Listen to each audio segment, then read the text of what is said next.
Se você acha que é só uma moda dos tempos atuais cultuar ídolos do cinema por suas belezas, engana-se feio. Desde os primórdios da sétima arte, galãs foram usados como chamarizes para suas bilheterias e homens de todos os tipos eram perseguidos por revistas de fofocas e seguidores vorazes e idolatrados como deuses. Este é o Sociocrônica e nós vamos conhecer os maiores crushes do cinema. O cinema como conhecemos surgiu oficialmente em 1895 e nos anos de 1910 já tínhamos o primeiro superastro de todos os tempos, J. Warren Kerrigan. Nascido como oitavo filho de uma família pobre, começou carreira viajando por cidades no interior dos Estados Unidos com a companhia de teatro de sua irmã.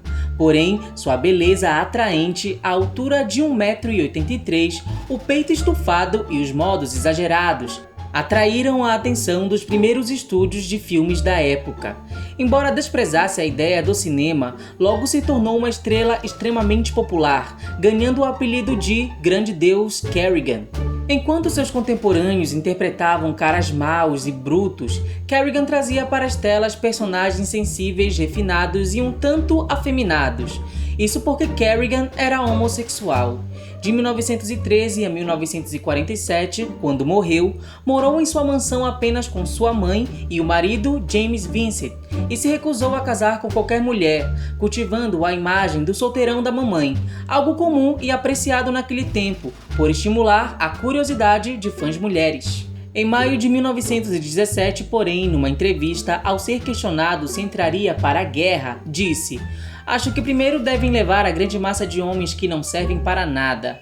Aquilo manchou sua imagem, seus trabalhos decaíram e ele não conseguiu se reerguer. Morreu de pneumonia aos 67 anos e seu parceiro, Vincent, cometeu suicídio 9 meses depois. Nascido no México, Ramón Novarro se mudou para Los Angeles fugindo da Revolução Mexicana de 1913. Aos 18 anos, começou fazendo pequenas pontas em filmes para complementar sua renda de garçom-cantor. É quando é descoberto pelo casal Rex Ingram e Alice Terry, que decidem torná-lo o rival de Rudolph Valentino, o galã latino do momento. O diretor e a atriz até obrigaram Novarro a copiar os trejeitos e o cabelo de vaselina de Valentino. Mas em 1926, Valentino morre de forma inesperada. Então, Novarro assume seu posto, se tornando o maior sex symbol masculino entre 1920 e 1930. Seu auge se deu no lendário Ben-Hur, em 1925, onde se consolidou como uma figura de porte forte, em roupas justas, quase sempre em meio a lutas ou como homens exóticos e sensuais, estereótipos da cultura estadunidense. Após ver um filme de um diretor russo, entra na lista de boicotes de Hollywood e perde contratos. Devido a isso e a uma criação católica rígida e por ser gay, desenvolve vício em álcool. No início da carreira era acobertado por um namorado repórter, que inventava histórias suas com atrizes para disfarçar. Quando eles terminam, porém, o ex o critica em seguida. Fora da tela, ele é um teatro com as luzes apagadas. Anos depois, longe dos holofotes, sozinho em sua mansão, Novarro é enganado por 2 irmãos que se passam por garotos de programa. Eles então o torturam por dinheiro e Ramon falece sufocado no próprio sangue aos 69 anos. Nascido durante a Grande Depressão dos Estados Unidos, Clint Eastwood fez inúmeras participações pouco relevantes nos anos de 1950. Isso porque ele não levava a atuação a sério e acreditava que era uma forma fácil de ganhar dinheiro. É quando consegue entrar para o seriado de faroeste Rawhide, supostamente por ter 1,93 m de altura. A série atinge enorme sucesso nos Estados Unidos e, graças a ela, Clint consegue outros papéis, a maioria nesse estilo de cowboy durão e másculo.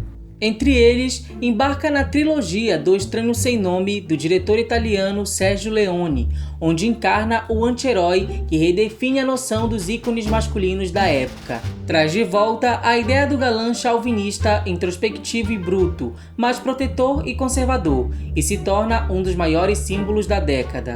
Curiosamente, o perfil não se diferencia muito do Clint Eastwood da vida real.